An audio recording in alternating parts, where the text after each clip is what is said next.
Mga bossing, oh. Ang gaganda naman, oh. Ilan na yan? Sa 2, 3, 4, 5. Ari, bungkus. Ayun, Hindi oh. napitasin, Ari. Oh, pwedeng gano'n na. Po, may maligalig din na buyer. Marami.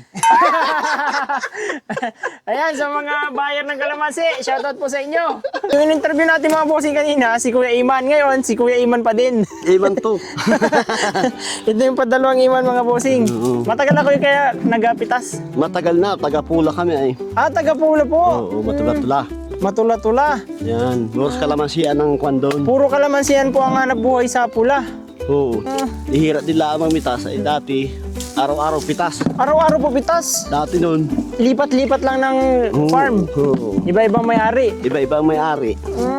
Ano po ano? Mga bossing kanina, isa lang yung pangkuko. Ngayon, 2. Dalawa para dalawang Yan. kamay. Ito ganyan. si Kuya, ganito pala. Mahipon. Tignan nyo, ang bilis ni Kuya Mamitas, oh. Si Kuya Iman kanina, medyo baguhan pa daw siya. Ito pala ang expert. Si Kuya Iman to. Dos. Iman dos. Ay, tingnan nyo naman mga bossing. Ilan po ang kaya niyong pitasin niya maghapon? 200.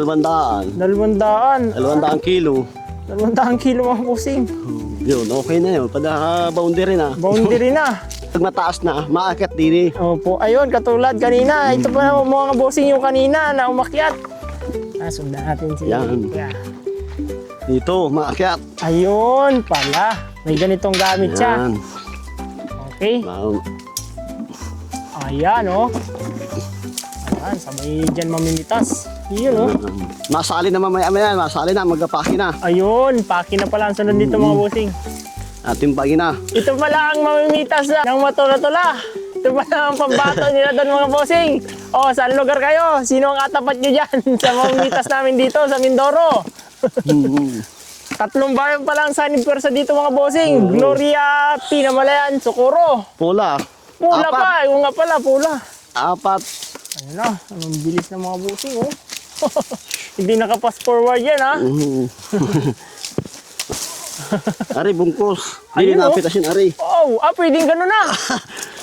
Iba pala talaga ng style. Buo na yun ay. Medyo matigas na ang tangkay, tanghali na. Ganun po ba yun? Bakit ano pong kinalaman ng tanghali at ano? Tumitigas siya pag makunat na siya pag nainitan ng tangkay.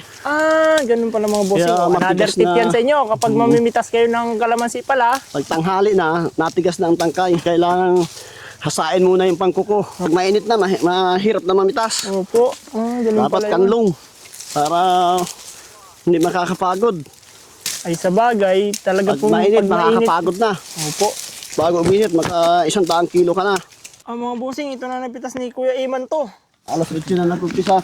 Nasa 60 kilos. Ito yung misis ni Kuya Iman. Hello po. Isang pamilya sila magpipitas. Okay mga bossing, tulungan natin si Kuya Iman na iatang to. Bubuhatin po ba ninyo? Babuhati na yan. Dadalhin na sa pakihan. Yun. Diretso Tara sa mga bossing, doon sa pakihan. Ganito pala nagiging sistema dyan. Pagtapos magpitas, ganito pala ang ginagawa. hinahakot. Medyo malayo din po ang hakutan. Ari na, masalin. Ayun, nagkatimbang na Steven Show. Yan, nababa. Yan, pinakilo na. Wala. Yan. 31. 31 kilos mga bossing. Sunod dito, ang gagawin, Alagay din sa pakihan. Oh. yun. Yun pala. Ito pa, another. Pagkatapos paghasalin, mami rin na ng tinapay. Yun pala. Ito ang gusto ng lahat ng trabahador, syempre. Tinapay. Ayos. Ito ang tinatawag pala na pakihan. Dito lahat na iniipon yung mga kalamansi. Tapos dito pinipili. Ito pala mga bossing, mayroon dito pala yung red bag. Ganyan pala ang sistema nito. Tapos ito po yung, ba't ito yung mga hinog? Lagihay, na natawag. Bawasan ng kaunting dahon kasi sobrang pangit din sa ano. Po, may maligalig din na buyer. Marami. Ayan, sa mga buyer ng kalamansi, shoutout po sa inyo. Hindi naman lahat. Hindi naman lahat. Hindi naman maiwasan yun. Kasama sa buhay ng tao. Sunod-sunod ang dating ng mga kalamansi, mga busing, oh. Ayan na. Ito pala magpapaki. Mamimitas din. nakasahod na yung red bag. Oh. Ayun pala mga bossing. Bawas yung maliliit, yung hinog na ganito. Ayun. Yan, Oh, pinagkaiba sa goods. Tapos diretso dito, yun, may pang sabit dito, oh. Isang taon kalahati, tuloy na ang pitas po nun. Oh, pwede na. Yun ang simula na ang pitas. Oo, Ay talagang naabot pala ng ilang araw mga bossing pag-harvest ito.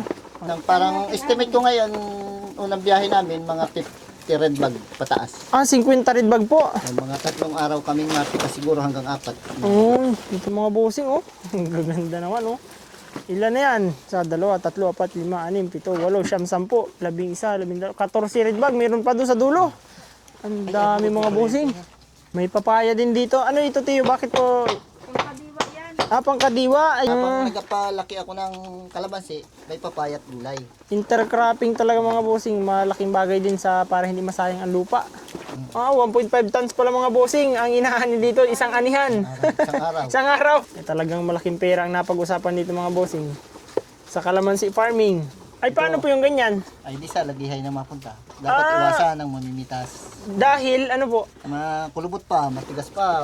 Matigas pa. Pag ganito pala mga bossing. Buko pa sa isang madaling salita. Iba naman kasi yung maliit na Nahinog na. Naganin na goods na. makintab na. Oh, mga bossing, tingnan nyo yung pagkakaiba. Ito, oh, lagihay na pala ito, mapasok. Kasi, Pero may alaki pa, yung isa. ito, Wala na, makintab na. makintab na. Yung pala ang pinagkaiba nila. Ito, may alaki pa. Ito naman, wala na. Pero magkasing laki lang sila.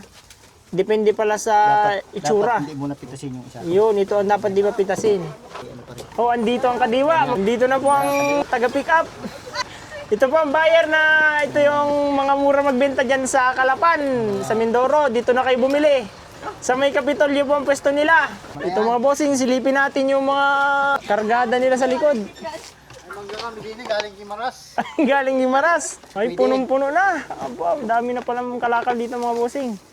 Oh, ang dami pala. Lahat nandito na. Ampalaya, kamote, kalabasa, itlog. Ano? Ay, ito nga. Nga ni Teo, galing yan Gimaras.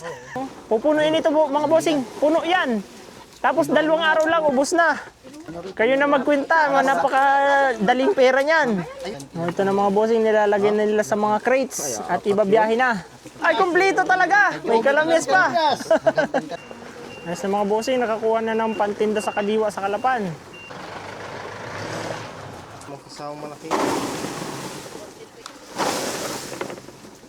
Ito na mga bossing yung kargahan ng kalamansi, biyaheng Calapan. Ito ang sunod na step mga bossing. Ayan o. Ganito magtali mga bossing. May ano sa ibabaw lang oh. May karton. Ganyan lang. Ganun lang oh. Katalo. Tapos dyan yan nakakarga. Si bossing dyan rin ang maghahakot. Bali, ganun lang mga boss ang sistema pala dito. Pagkapitas, papakihin dito, tatalian, at sasakay dito sa kanilang van at diretso na ng mga buyer. May natutunan na naman kayo mga bossing, kaya follow na mga bossing!